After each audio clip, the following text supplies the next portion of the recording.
రాజకీయ నాయకులు పేదల పేరు చెప్పి చేసే పని వెనక వాళ్ళ రాజకీయ దోపిడీ స్వార్థం ఎంతుందో ప్రజలు గమనించినంతకాలం ప్రజలు మోసపోతూనే ఉంటారంట. పెద్దలు అంటూ ఉంటారు.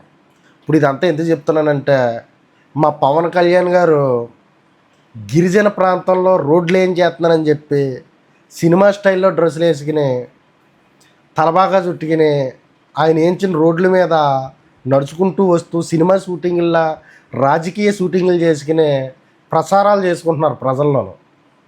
పాప మా ప్రసారాలు చూసిన రాష్ట్ర ప్రజలు చాలామంది పవన్ కళ్యాణ్ గారికి ఆదివాసీల పట్ల గిరిజనుల పట్ల ఎంత ప్రేమో అనుకుంటున్నారు.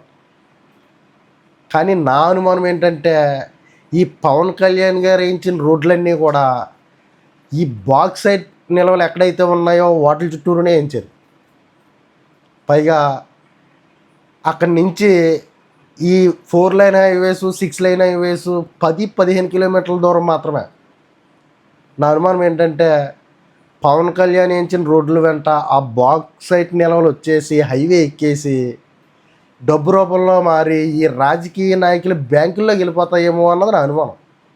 ఇదంతా చూస్తుంటే నాకు చిన్న స్టోరీ జ్ఞాపకం వచ్చింది, అది మీకు చెప్తాను. ఇప్పుడు 1830-50 ఆ ప్రాంతంలోనూ బ్రిటిష్ ప్రధాని అక్కడ ఉప ప్రధాని నువ్వు భారతదేశం వెళ్ళు అక్కడ పరిపాలించు అని చెప్తే ఆయన ఆదేశాల మేరకు ఇక్కడికి వచ్చారు. ఆయన పేరు ఏదో ఉందలే, ఇక్కడికి వచ్చాడు.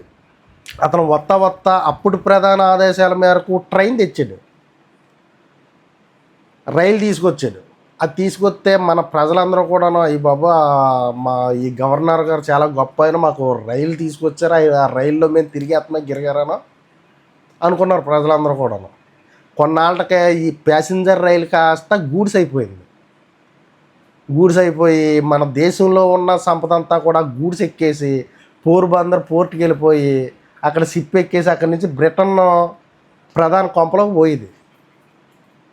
అలాగే ఇప్పుడు మన పవన్ కళ్యాణ్ గారు కూడా అలా రోడ్లు వేయించి బాక్సైట్ నిల్వలో అలాగలా పోయి మరి బాబు గారు ఇంట్లో పోతాయేమో అని నాకు అనుమానం.